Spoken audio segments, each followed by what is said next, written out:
নমস্কার পুরুলিয়াবাসী বন্ধুরা, ইতিমধ্যেই আমাদের মাননীয় রাজ্যপাল ঘোষণা করেছে কিছুদিন আগে যে আমাদের পুরুলিয়াতে একটা বিমানবন্দর বা এয়ারপোর্ট হতে চলেছে। তো এই জিনিসটা আমি যখন থেকে আমার জ্ঞান হয়েছে তখন থেকেই শুনছি যে ছররা যেটা অ্যারোড্রাম আমরা অ্যারোড্রাম হিসাবে চিনি, সেইখানে নাকি একটা এয়ারপোর্ট হবে। যতগুলো সরকার এসেছে সবাই একটা করে করে টোপ দিয়েছে, আর এয়ারপোর্ট কিন্তু হয় নাই। তো বর্তমানে দেখার বিষয় যে এয়ারপোর্ট সত্যি হচ্ছে কি নাই। কিন্তু আমি এর আগেও একটা পোস্ট করেছি, বা অনেকে হয়তো আমার সাপোর্ট করেছে, অনেকে আবার বিপক্ষেও গেছে। তো আমার যেটা মতামত, আমি অত জ্ঞানী নই, কিন্তু আমার যেটা মতামত সেটাই আপনাদের কাছে আমি বলতে চাই যে আমাদের পুরুলিয়াতে এয়ারপোর্ট তো অবশ্যই দরকার আছে। একটা এয়ারপোর্ট হলে অনেক কিছুই ডেভেলপ হবে বা সুবিধা হবে মানুষের, এই শিল্পপতি থেকে শুরু করে অনেক উচ্চবিত্ত লোকদের সুবিধা হবে। কিন্তু এয়ারপোর্টের থেকেও যেটা আমাদের বেশি জরুরি আমার মনে হয় সেটা হলো একটা উন্নত মানের হাসপাতাল, সেটা এমসেই হোক বা সুপার স্পেশালিটি হোক। তো সেটা আমাদের কেন জরুরি সেটাই আজ আপনাদের সাথে একটু আমি আলোচনা করতে চাই। যদি আমার কথাতে কিছু ভুল থাকে বা ত্রুটি থাকে তাহলে কিন্তু আমাকে অবশ্যই কমেন্টের মাধ্যমে আপনারা জানাবেন। এয়ারপোর্ট মূলত যেটা আমরা জানি যে উচ্চবিত্ত বা ব্যবসায়ী শ্রেণীর মানুষরাই ব্যবহার করতে পারে, যাদের কাছে মোটামুটি একটা টাকা আছে বা মাস গেলে একটা মোটা অঙ্কের টাকা ইনকাম হয় বা ইনকাম সোর্স ভালো আছে, তারাই কিন্তু এয়ারপোর্টটা ব্যবহার করতে পারবে। এমনটা নয় যে একটু নিম্নবিত্ত ফ্যামিলিরা পারবে না, হয়তো ধার করে বা কারো কাছ থেকে টাকা নিয়ে এরকমভাবে করতে পারবে। এখনও কিন্তু আমাদের পুরুলিয়াতে অধিকাংশ লোক বা 70% লোক দরিদ্র সীমার নিচেই বাস করে। রোগ ব্যাধি বা স্বাস্থ্য পরিষেবা এমন একটা বিষয় যা ধনী দরিদ্র নির্বিশেষে জেলার প্রতিটা মানুষের প্রত্যেক দিন প্রয়োজন। তাই একটা ভালো হাসপাতাল তার জেলার আশেপাশেরও লক্ষ লক্ষ মানুষের জীবন বাঁচাতে সাহায্য করতে পারে। যে একটা আমাদের মনে ধারণা তৈরি হয়ে গেছে যে রেফার, পুরুলিয়াতে যদি জটিল কিছু বুঝে তাহলে কিন্তু সঙ্গে সঙ্গে রেফার করে দেয়। যদি পথ দুর্ঘটনা বা হার্ট অ্যাট্যাক এইসব জিনিসগুলা যদি একটু উচ্চ পর্যায়ে চলে যায় তাহলে প্রায় রোগীদেরকে রাঁচি, দুর্গাপুর, আসানসোল বা কলকাতায় রেফার করে দেওয়া হয়। তাহলে পুরুলিয়া থেকে এই শহরগুলোর দূরত্ব অনেকটাই। দুর্ঘটনা বা স্ট্রোকের পর প্রথম 1 ঘন্টাটা রোগীর কাছে খুব গুরুত্বপূর্ণ। বাঁচানোর সম্ভাবনা এই প্রথম 1 ঘন্টাতেই বেশি থাকে। যাওয়ার জন্যে যে সময়টা লাগে তাতে আমাদের ঘন্টার পর ঘন্টা কাটিয়ে যায়। তাহলে ঘরের কাছে যদি একটা আধুনিক ভালো পরিকাঠামোযুক্ত হাসপাতাল যদি আমাদের তৈরি করে দেওয়া হয় তাহলে কিন্তু অকালে যে প্রাণগুলো আমাদের চলে যায় সেগুলো কিন্তু আটকানো সম্ভব হতে পারে।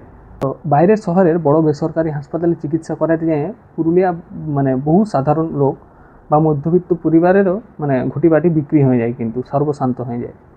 তার সাথে যাতায়াত আর থাকার খরচটাও কিন্তু একটা এটা একটা ম্যাটার করে। তাহলে পুরুলিয়াতেই যদি একটা উন্নত মানের সরকারি বা কম খরচের চিকিৎসা মিলত তাহলে মানুষকে এই চরম আর্থিক আর মানসিক হয়রানির শিকার হতে হতো না। তাহলে এইখানে যদি একটা বড় মাপের হাসপাতাল বা এইমস টাইপের একটা হাসপাতাল গড়ে ওঠে তাহলে শুধু পুরুলিয়ার মানুষেরই নয়, বাঁকুড়া, মেদিনীপুর এবং ঝাড়খণ্ডের আমি ধরছি নাই, কারণ ঝাড়খণ্ডেই নিজেদেরই খুব বড় বড় হাসপাতাল আছে, কারণ আমাদেরকে সেখানে ছুটে যেতে হয়। তো আমাদের এই পশ্চিমবঙ্গের আমাদের পুরুলিয়া লাগোয়া যেগুলা জেলা আছে তাদের খুব উন্নত, তারা খুব উপকৃত হবে। তাইলে এয়ারপোর্টের গুরুত্বটা কি একেবারেই নাই? নিশ্চয়ই আছে। এয়ারপোর্ট হলে যোগাযোগ ব্যবস্থা উন্নত হবে, বড় শিল্পপতিরা আসবে এবং কর্মসংস্থান একটা হবে।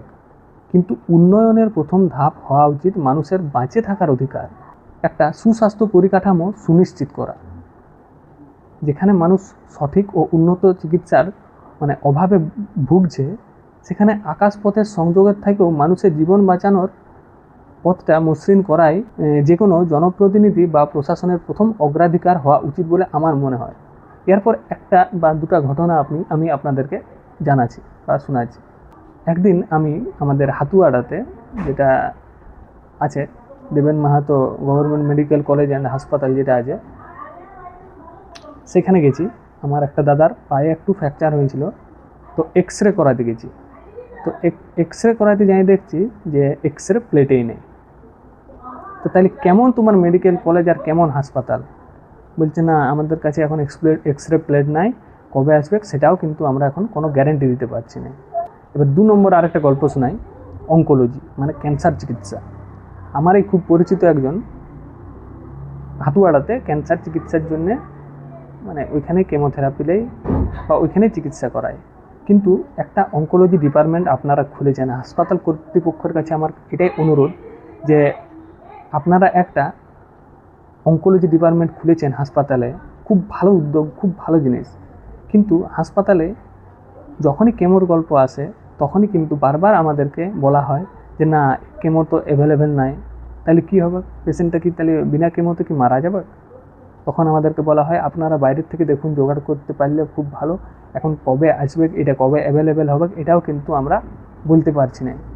তো তাইলে অঙ্কোলজি ডিপার্টমেন্ট বন্ধ করে দেওয়া হোক, যে আমরা একটা জিনিসই জানবো যে না আমাদের পুরুলিয়াতে অঙ্কোলজি বা ক্যান্সারের কোনো চিকিৎসা হয় নাই। এদিকে খোলাও আছে ক্যান্সার ডিপার্টমেন্ট, অঙ্কোলজি ডিপার্টমেন্ট, কিন্তু ওষুধ বা কেমো অ্যাভেলেবেল নাই। সেটা আমাদেরকে দুর্গাপুর থেকে বেসরকারিভাবে টাকা দিয়ে কিনে আনতে হয়।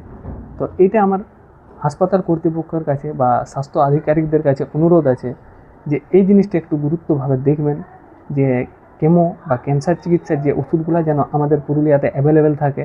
আর আমাদের পশ্চিমবঙ্গের মাননীয় মুখ্যমন্ত্রী থেকে শুরু করে স্বাস্থ্যমন্ত্রীর কাছে আমার অনুরোধ, এয়ারপোর্টের গুরুত্ব তো অবশ্যই আছে, কিন্তু আমাদের পুরুলিয়াতে একটা সুপার স্পেশালিটি হাসপাতাল বা একটা এইমস মানের, উন্নত মানের একটা হাসপাতাল দেওয়া দরকার। শুধু দেওয়া দরকারই নয়, আপনাদেরকে এটাও কথা দিতে হবে যে শুধু হাসপাতালেই করে দেওয়া নয়, তার সাথে যেমন উন্নত মানের চিকিৎসা বা উন্নত মানের ডাক্তারবাবুরাও কিন্তু এখানে তাদেরকে যেমন অ্যাপয়েন্ট করা হয়, যাতে আমাদের মতো পুরুলিয়ার মানুষদের যেটা কষ্ট বা যেটা অসুবিধা সেইটা কিন্তু যাতে আমাদের একবারে ঘুচে যায়, মানে আমাদেরকে আর বাইরে যেতে হয় না, বা চেন্নাই, ভেলোর, হায়দ্রাবাদ, মুম্বাই এরকম করে যাতে আমাদেরকে না ঘুরতে হয়, সেটার জন্য আপনারা একটু আমাদের পুরুলিয়ার দিকে একটু নজর দিন।